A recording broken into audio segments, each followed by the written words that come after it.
Welcome, everybody. It Tastes Different Game Reviews. What are we reviewing today? Suicide Squad, Kill the Justice League.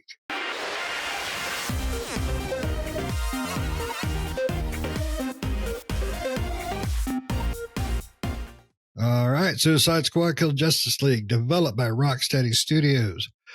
Put out on PlayStation 5, Series X and S, Steam, no Nintendo. It is it's a shooter, RPG, action, platformy, everything kind of game. This game has had a really, really rocky start. Had a really rocky development, and you don't really ever hear anything good about this game. So where are we going to find it today? Are we going to find good news? Let's go. So let's jump to Nick because he's the biggest DC fan among us. Yeah, because he loves Wolverine. So, all right, Nick. I love Iron Man. Yeah. Well, it's not all bad news. This game is actually better than expected. We originally thought it was going to be a horror show, and it's not quite a horror. Not quite a horror show as we thought. During our beta alpha talk before the NDA had lifted up, we talked about Harley Quinn's voice kind of sound like Wreck-It Ralph, but it doesn't sound like that in the main game. So whatever they did, I don't know if they fixed it somehow, but I did not hear that at all, which is good. But so if you watched our previous video, that did not carry on. As far as the game goes, it's a looter shooter. It's a live service game from Rocksteady, the people that made the Arkham series games. If you're expecting Arkham, this is not that, right? If you're expecting that gameplay and that kind of setup, that's not this. This is more akin to a live service, right? If you played a live service game, you're pretty much going to see all the live service trappings in this one. I think that Rocksteady did a really good job with the characters as far as their commentary between each other. I think the story was pretty good too, and how the characters interact within the story and everything like that. So I felt like the story, the characters were all good. Every character has different abilities and different traversal options, so ways to get around. Some are better than others. I played as Deadshot, which Deadshot has jetpack, and I thought you get to try all four of them at the very beginning of the game. I thought that Deadshot is probably the easiest one to control because it's just a jetpack. And then you got Boomerang. He throws his boomerang, uses Speed Force to zip right to where the boomerang is. And then King Shark, he swims in the air and uses kind of like Pat said, he's kind of like Hulk. Basically uses the Hulk jump and the Hulk leap to get around, and then swims through the air like a shark. And then Harley uses a grappling hook with the bat plane thing. I don't know what it is, a bat drone to zip around the town. And hers is probably the worst, I would say. But whatever. They have their own things. The game does have its quirks. It is a 4-player, so the game does suggest playing with all 4 different characters. And we played all 3 of us, and we all played a different character, except for our bot, our 4th character. Most of the time was usually one of us. For some reason, it wouldn't pick. None of us played Harley Quinn, and for some reason, I would say 99% of the time, it was never Harley Quinn. It was always somebody else. It was a double Boomerang, a double King Shark, or a double Deadshot. So that's kind of annoying because we really wanted it to be Harley Quinn, so we had all 4 different ones there. But for some reason, even though the game suggests and recommends it, its own AI system can't figure that out. But as far as like the story and everything go, like I said, it's good. I think the setting's good. I think the city is good. It's nice little. It's not too large. It's not too small, so it helps to be able to get around, but not feel overwhelming because of the amount of space. than it might has because some maps are just way too big and there's just way too far to go. So it doesn't feel like it takes forever to get from point A to point B, which is good. The side missions and stuff like that are the combat's good. The combat is serviceable. It's got some good, affinities that you have to mess with, and different ways of rebuilding your shield, which adds, some mixture to the combat and stuff like that. But it is all just shooting primarily. But you get to throw grenades, and you got special skills and stuff like that you can use. So they mix in some variety and stuff. But the side quests, again, while serviceable, they are very rinse and repeat. You go and once you do the main, what was there, like at least 4 main side quests. There's some other ones that you get from time to time, but there's 4 main side quests that you get from the different characters, and those pretty much repeat themselves. I mean, there are harder variations of it, and they're in different parts of the city, but they are basically the same thing. So if you've done one and you go back to do them, you'll be like, oh yeah, I've done this like already. The problem with that is that while they're not bad to start with, if you were to sit there and repeatedly do these over and over in time, that could get really repetitive and boring, and for the player feel like I need some more variety, right, than these mission structures. At the end of the game, you do get an in-game type of thing where you can go in and do these infinite universes, kind of reminiscent of Mystic Dungeons and WoW, I guess, where there's different modifiers and stuff like that you can use to modify and make the difficulty and change things up within the dungeon. And that's a cool aspect. Again, well, I think this game is pretty good, not too bad for a live service. And the thing that bothers me, or not bothers me, but worries me, is how it's the game's staying power. Will the game provide enough to the player base that they'll want to stick around for the long haul?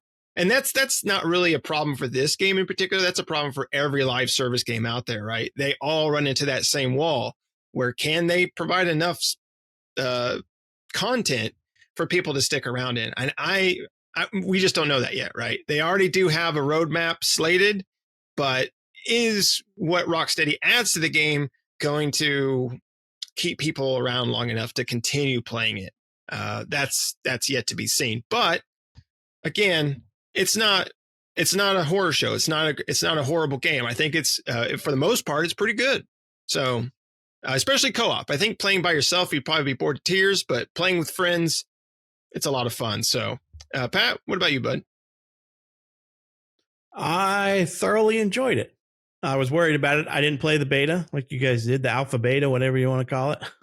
But I heard a lot of bad stuff about it, and have not played any of it until it released. And I mean, like a couple hours into it, I was pretty much hooked and ready to keep going. The banter and comedy between the 4 protagonists was pretty cool and pretty funny. It's there's lots of back and forth. The cutscenes were pretty interesting with them. But yeah, my biggest complaint was the same thing Nick said, that we wanted 4 different characters, and we very rarely had Harley Quinn in our party, except for when cutscenes were being a pain in the butt, like in the first opening sequence where you're chasing Batman around and you're running around with 2 dead shots, and all of a sudden the last player standing is Harley Quinn. I'm like, where did Harley Quinn come from? Or there's one part towards the end where you actually are going after Batman again, and you're fighting with 4. And I think we had 2 boomerangs in the party, but then each person has to do something by themselves while the other players watch. And somehow we had a Harley in there, and I'm like, this doesn't make a whole lot of sense. So it's got some quality of life fixes that need to happen. We ran into a couple of buggy missions that we couldn't progress until we killed the game and came back in. Crashed the desktop, crashed to the dashboard a few times, with connection issues and stuff. But overall, it played really well. It played well enough for us to completely finish the campaign. So we went from start to finish and killed the end boss at least once. You got to kill him quite a few more times because that's part of the end game.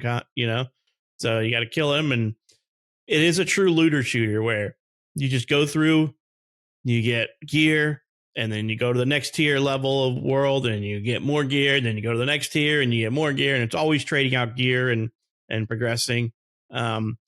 When we first played through, I was like, damn it, Nick's going to be Deadshot, and he has the best traversal, and he's all around just shooting guy, right? Whereas all the other characters, which is funny because your melee is like almost non-existent, right, Nick? I mean, do you have a melee? I mean, his melee is shooting still. Yeah. So, and all the other characters rely on melee pretty heavily. Boomerang has like the part. His is pretty heavy on the melee. I think his is only overpaced by Harley's. But as King Shark, I did a lot of like melee. I mean, his big thing was like basically a sumo body slam from way up high into the air on a group of enemies. But he's got a gun. He's got a minigun. But I found that I was mostly not using the minigun.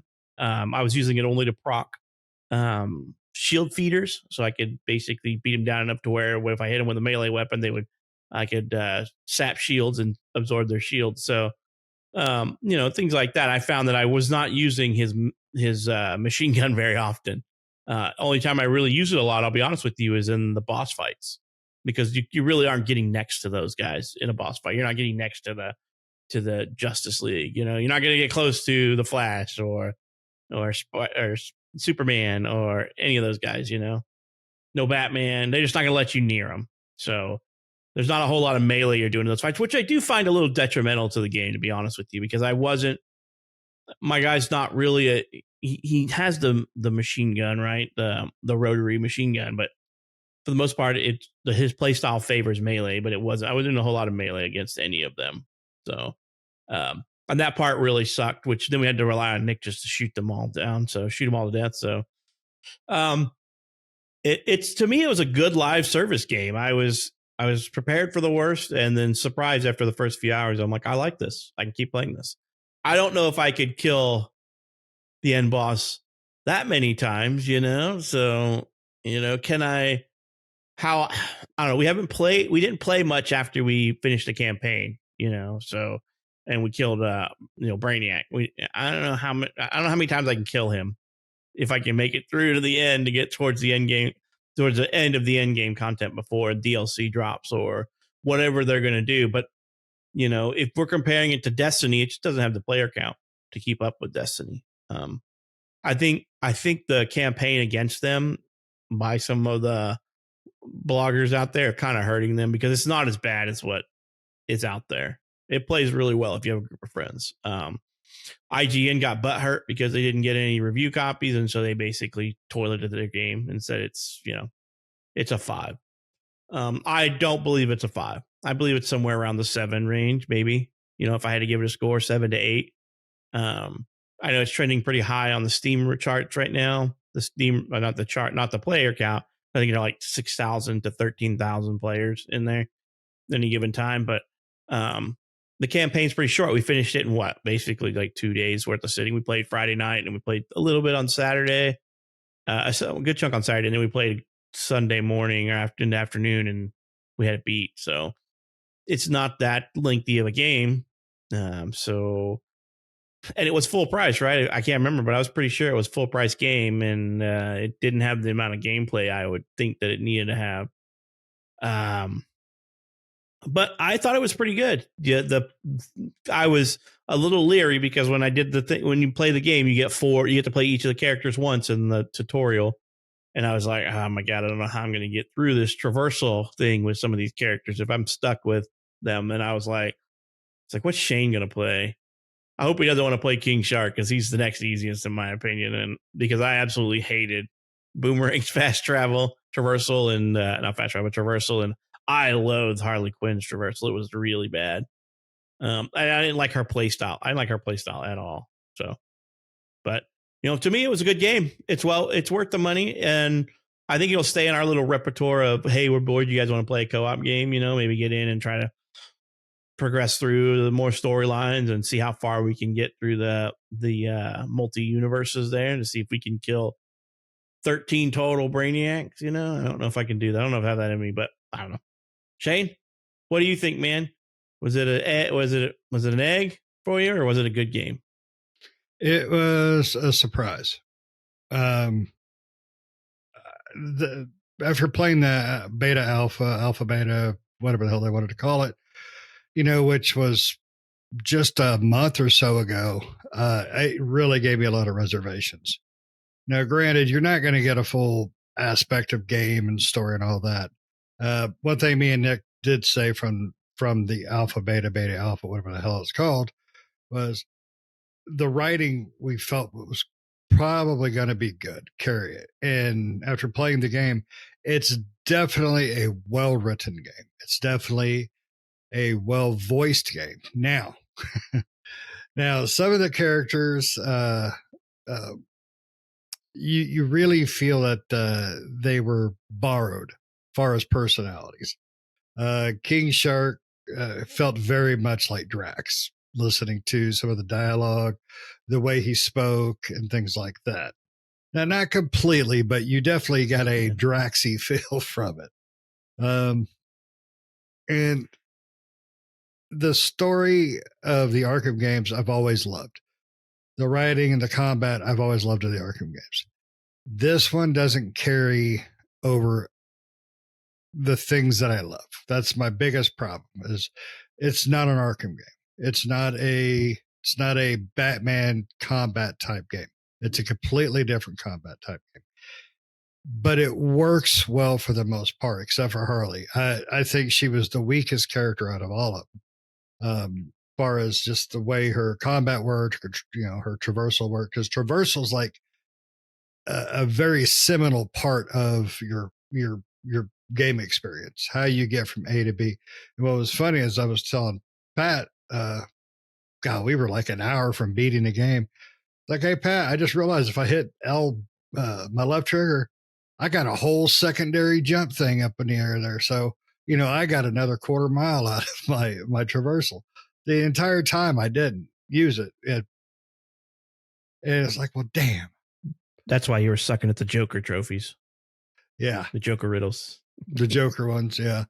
But the game is good for what it is. That's the big caveat for what type of game it is, a game of service, live service game. It's good. The writing to me and the story carry it well above many other live service games, well past them. I think these guys would agree for the most part. Most live service games, they don't have very good stories. They don't have very good dialogue. It's mediocre at best. Destiny 2, I don't think goes anywhere near as good as they did here.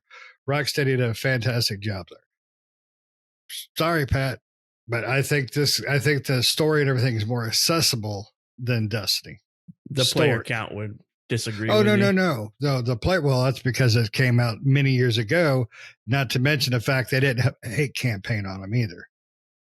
I mean, that's a big problem with this game is it has a hate campaign because we all went into it just expecting the absolute worst. That might be why we like it so much more than what it is, but it had a hate campaign on it. Granted, maybe a lot of it rightfully so because Warner Brothers, Rocksteady, whoever made a lot of the decisions into this game really made some bad decisions.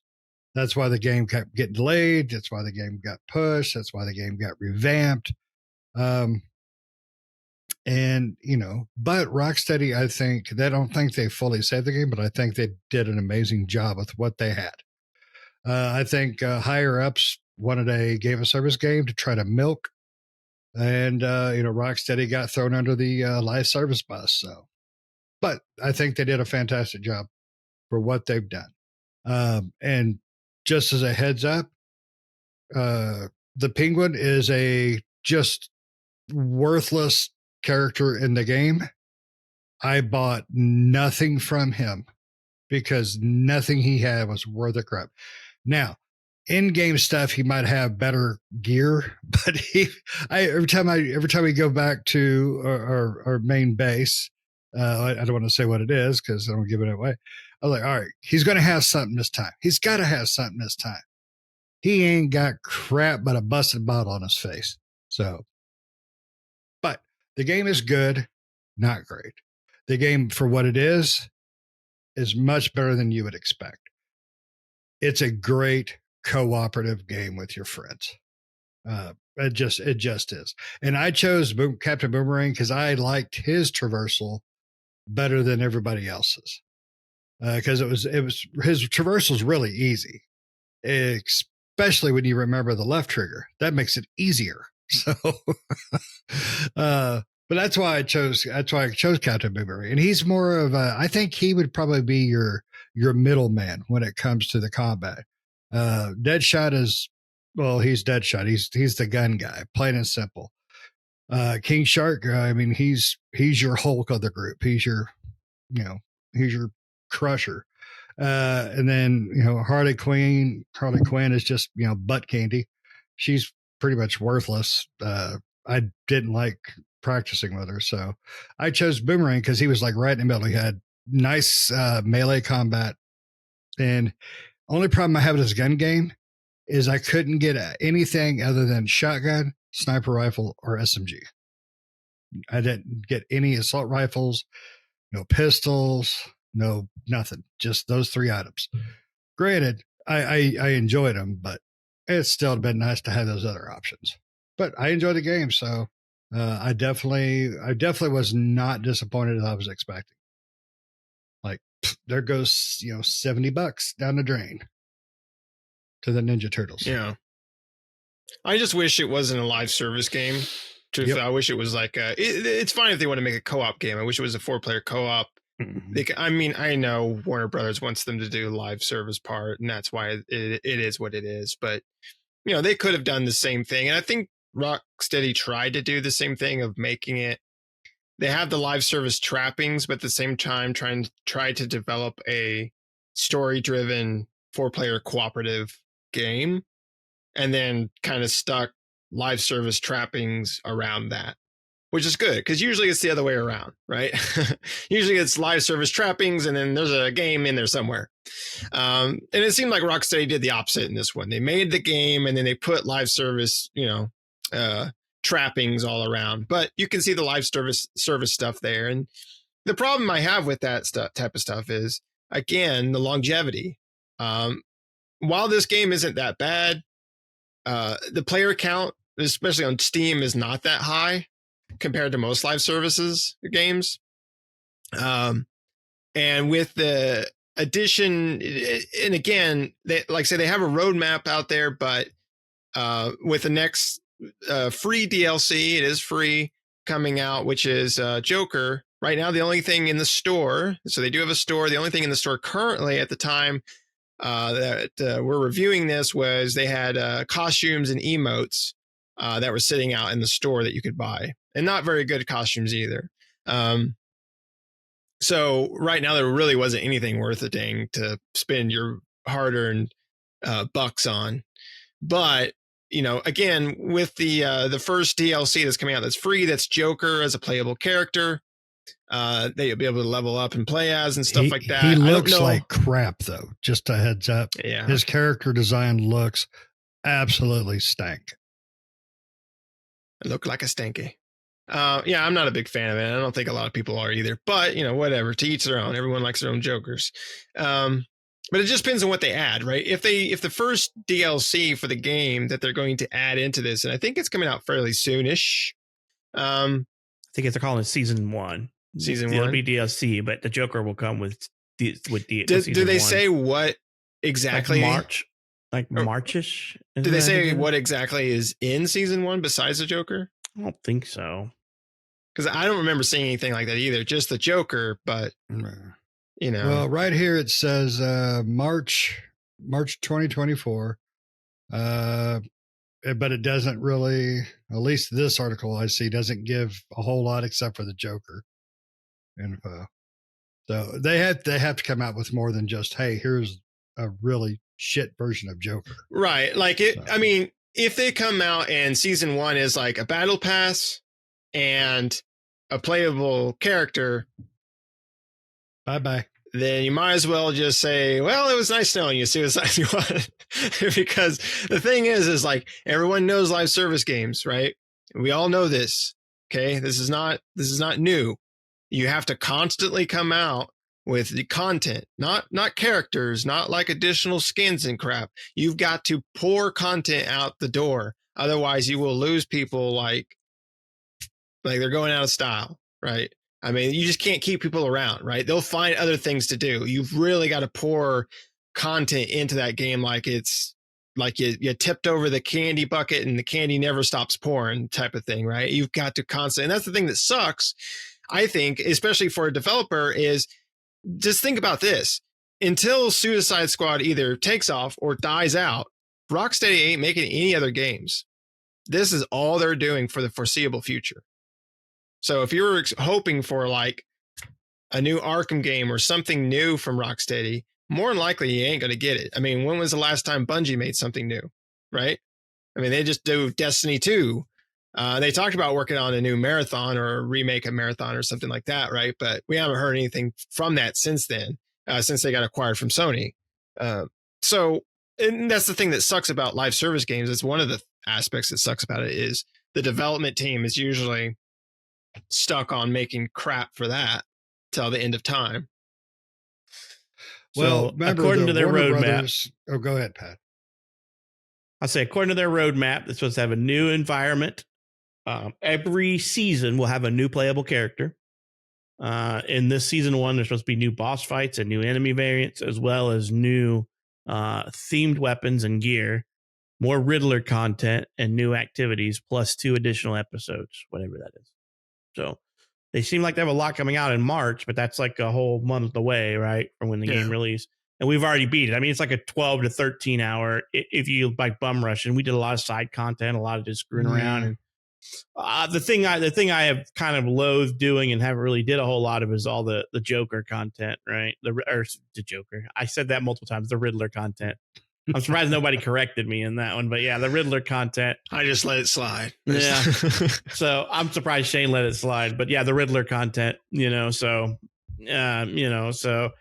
they are putting out a bunch of stuff, but how long is a season going to be like a typical game season? Because this game has what the concept of a Paragon, chart, but I can't remember what they call it right now, but it's just where you dump points, because you continue after you reach the max level, you continue to earn points that you then dump into like a Paragon chart where you say, I want to put a lot of points into, the weapon of choice that I use, and then shields and survival and just overall damage. So it's very slow rolling. Some of it's like 0.1%, some of it's like 0.5%, so it's not like massive gains per level, but it is something, because you're going to have to go through 13 different universes. And I'm assuming each tier of universes gets harder and harder and harder until you reach Nightmare level 13.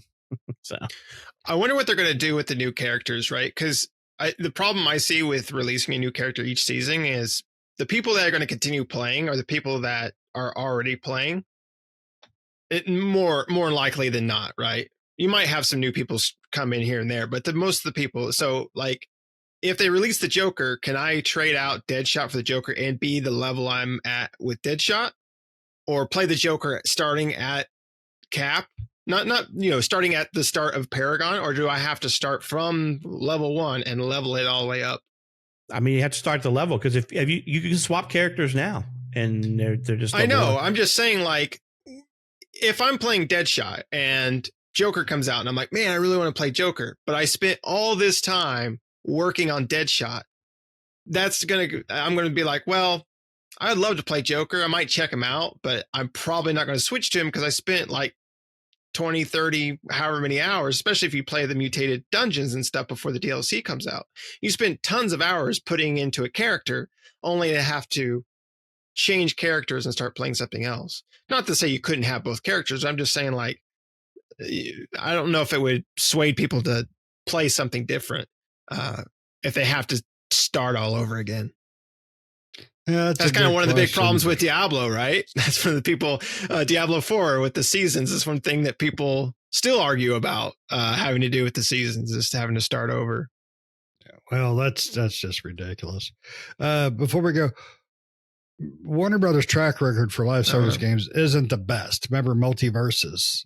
They had a good ideal, and the game actually took off better than they were expected, and they had a couple seasons of really quality stuff, and then gone.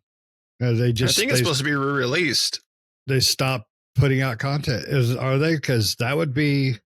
I thought so. Too late, but I thought this year it was supposed to come back out again. Well, yeah, because they killed it off for something dumb, right? I can't remember why they killed it off, but it was something dumb. It was because it was in beta the last time too, or early access or whatever the hell. Well, my son got it, and he played it solid for weeks, and then just all the content just stopped rolling in, and he just gave up along with everybody else. So, but Rocksteady, I don't know who developed Multiverses, but Rocksteady's a different beast. I see them as a great developer. This does not exactly warrant all the love they should get, but they do some amazing work. And I would have been happy if they would have took Arkham City threw in the Suicide Squad in there, kept the city like it was, because I think the city in Arkham City was a better design. Now, granted, it was a Batman dark world kind of thing. This one here is more light and playful, but I would have been happy with that because our Arkham City is an amazing game. So, but it is what it is. The game did not suck near as bad as we expected. It did have a few technical issues here and there. It would have been nice to have our fourth be not a twin of some of the other characters. But overall, it's a good game. It really is. Longevity is the biggest concern right now. So, but you guys got anything else? All right. Well, King Shark is a shark. Don't forget to hit those notifications and the subscription and the likes and all that good stuff. We know you will because you love us. We love you. Make sure you give us your thoughts and ideas about this game, about the series, about live service in general. Did you play the game? Do you like the game? Do you think it deserved all the hate it got before it was even released? Did you play the beta alpha, the alpha beta? Let us know. And until next time, see ya.